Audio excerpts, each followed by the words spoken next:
অনেক কথা আছে।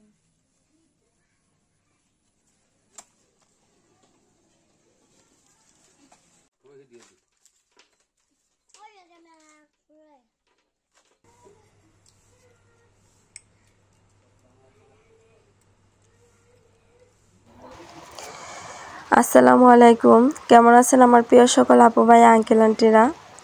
আশা করি আল্লাহর অশেষ রহমতে সবাই অনেক অনেক ভালো আছেন। আলহামদুলিল্লাহ আমিও অনেক ভালো আছি। আজকে আপনাদের মাঝে খুবই ছোট্ট একটা ভিডিও নিয়ে চলে আসলাম, তাও আবার অনেক দিন পর। আশা করব সবাই আমার ভিডিওটা স্কিপ না করে দেখবেন, ইনশাল্লাহ আপনাদের একটু হলেও ভালো লাগবে। সকালে ঘুম থেকে উঠেই দেখলাম অনেক দিন পর ওয়েদারটা খুবই ভালো ছিল, মানে আজকে দেখেই মনে হচ্ছিল যে রোদ উঠবে। আসলে এই 2 মাস ধরে হচ্ছে আমাদের কাছে রোদ মনে হয় স্বপ্নের মতো। তো যাই হোক, প্রতিনিয়ত তো বৃষ্টি অনবরত পড়তেই থাকে, হঠাৎ যখন রোদ উঠে তখন আর আমাদের হুঁশ থাকে না। তো সকালবেলা পরিবেশটা ভালো দেখে হচ্ছে আমরা সবাই অনেক কাপড় চাপড় ভিজিয়ে ফেলছি। আর এই তো দেখুন এখন বেহাল অবস্থা। তো কাপড়টা ভিজানোর পরেই হচ্ছে ধুম করে আবারও বৃষ্টি পড়া শুরু হয়ে গেল। তো কি আর করার, যেহেতু অনেকগুলো কাপড় চোপড় ভিজিয়েছি এগুলো তো আর কি ধুতে হবে। তো ভাবলাম যে এখানে বৃষ্টির পানি দিয়ে সুন্দর করে ধুয়ে নেই। আসলে আমাদের এদিকে যখন বৃষ্টি শুরু হয় টানা 15 থেকে 20 দিন এরকম বৃষ্টি থাকে। আর এবার তো আরও বেশি অবস্থা খারাপ, মানে 2 মাসের ভিতরে হচ্ছে আমরা মনে হয় 10 দিনের মতো এরকম আর কি রোদ পাইছি, তাও ফাঁকে ফাঁকে 1 দিন 2 দিন করে রোদ উঠছে, এই হচ্ছে অবস্থা।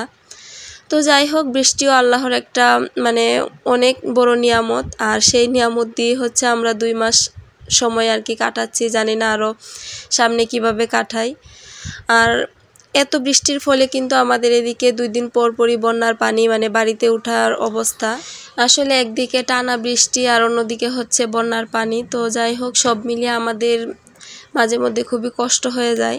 তো কি আর করার, কিচ্ছু করার নেই।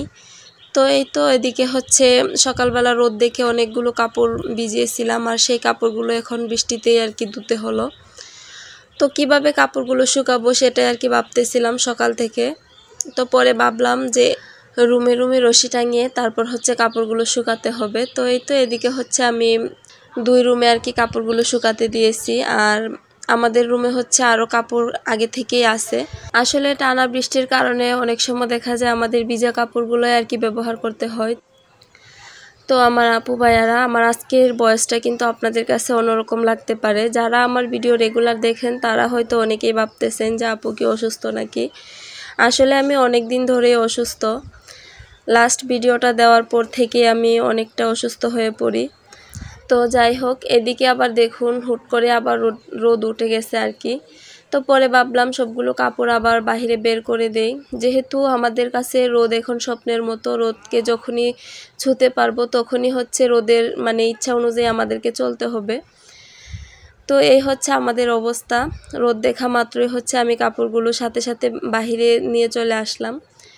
তো এখানে আমি হচ্ছে একটা বিছানা চাদর ধুয়েছিলাম, আর আপনাদের ভাইয়ার কিছু কাপড়, আমারও কাপড়, সব কিছু মিলিয়ে হচ্ছে এখন রোদে শুকাতে দিয়ে দিলাম। দেখা যাক আজকে দিনে শুকাতে পারি কি না। তো এখন বলি আমি কি অসুস্থ ছিলাম। আসলে লাস্ট ভিডিওটা দেওয়ার পর থেকে আমি অনেক পরিমাণে অসুস্থ হয়ে পড়ি, ঠান্ডা জ্বর আর কি লেগে গেছিলো। তো যাই হোক, কি আর করার, এখন হচ্ছে আমি একটু সুস্থ হয়েছি। তো এই তো এই ভিডিওটা আমার অনেক আগের করা ছিল, এখন ভাবলাম যে একটু বয়সটা দিয়ে তারপর আপনাদের সাথে শেয়ার করি, কারণ অনেক দিন ধরেই হচ্ছে ভিডিও দিতে পারতেছি না। কিভাবে দেব বলেন, আমি আসলে কথাই বলতে পারতেছিলাম না। এখনও কথা বলতে আমার অনেকটাই কষ্ট হচ্ছে। তো যাই হোক, এই তো এদিকে হচ্ছে আমার এই ছোট্ট কলা গাছের কলাগুলো হচ্ছে গাছ ভেঙে পড়ে গেছে। আর এই গাছটা ভেঙে পড়ার কারণ হচ্ছে অতিরিক্ত বৃষ্টি। আসলে কলা গাছ হচ্ছে পচনশীল, আর এত পরিমাণে বৃষ্টি হচ্ছে, আর এদিকে আবার খুবই ছোট গাছে কলা, তো কলার ভারেও কিন্তু গাছ মানে একদম নেটিয়ে গেছে। তো যার কারণে মনে হয় আর কি কলা আর কি গাছ থেকে ভেঙে পড়ে যাচ্ছে। তো এই তো এদিকে হচ্ছে আমি কলাগুলো কেটে এখন গাছটাকে আমি কেটে নিতেছি, কিন্তু দেখুন কৌশল জানা না থাকলে যা হয় আর কি। আসলে কিভাবে কলা গাছটা কাটবো আমি সেটাও আর কি বুঝে পাচ্ছিলাম না। তো দেখতেই পাচ্ছেন আমার কতটা কষ্ট হচ্ছিল গাছটা কাটতে। এত কুপানো কুপালাম, কিন্তু গাছটাকে কোনো মতেই আমি ফেলতে পারতেছি না। তো আমি এক সময় আর কি বলতেছিলাম যে বৃষ্টিতে গাছ ভেঙে পড়ে যাচ্ছে, কিন্তু এত পরিমাণে ধারালো দা দিয়ে আর কি কোপাচ্ছি, কিন্তু কোনো মতেই গাছটা পড়তেছে না। তো এখন হচ্ছে সেই আগের গাছটা, যেটা থেকে আগে আর কি কলার একটা ছড়ি পাড়া হয়েছে। তো এখন এটাকে কাটতে আসলাম। আসলে একটু কেটে হচ্ছে আমার হাতে ব্যথা হয়ে গেছে, কোনো রকমই পারতেছিলাম না। পরে হচ্ছে আমার আব্বু এসে গাছটাকে কি সুন্দর করে কৌশল করে কেটে দিল। তো দেখতেই পাচ্ছেন, আসলে কৌশল জানা থাকলে সব কাজই করতে সহজ। তো যাই হোক, এদিকে আবার কিন্তু একটা নতুন কাজও আমি শিখে নিলাম, মানে কৌশলটা কিভাবে কলা গাছগুলো সহজে কাটা যায়। তো এই তো এদিকে আব্বু সুন্দর করে গাছটাকে কেটে ফেলে দিল। আর এই পাশে দেখতেই পাচ্ছেন কলা গাছের আরও ছোট ছোট কুড়ি দিছে, সেই গাছগুলো আমি একটু আলাদা করে লাগিয়ে নেওয়ার চেষ্টা করব। আর এই কলাগুলো কিন্তু খুবই ছোট, তবে কিছু করার নেই, যেহেতু গাছটা ভেঙে পড়ে গেছে। প্রথমে ভাবছিলাম যে এই কলাগুলো হয়তো বা খেতে ভালো লাগবে না বা একটু মিষ্টি লাগবে না, পরে দেখি যে এর আগের কলাগুলো থেকে এই কলাগুলো বেশি মজা ছিল। তো যাই হোক, এই তো এদিকে কলা গাছের যে ভিতরের খুলগুলো থাকে সেগুলো হচ্ছে গরুকে কেটে দেওয়া হচ্ছে। আর দেখুন কত সুন্দর করে খাচ্ছে, মাশাল্লাহ। এদিকে কথা বলতে বলতে ভিডিওর একদম শেষেই চলে আসছি। তো আমার যে সকল আপু ভাইয়ারা আমার আজকের ভিডিওটি প্রথম দেখতেছেন, যদি ভালো লাগে অবশ্যই আমার চ্যানেলটাকে সাবস্ক্রাইব করে দেবেন। আর যারা ভিডিওটি দেখতেছেন কিন্তু এখনও লাইক দেননি, প্লিজ মনে করে একটা লাইক দিয়ে দেবেন।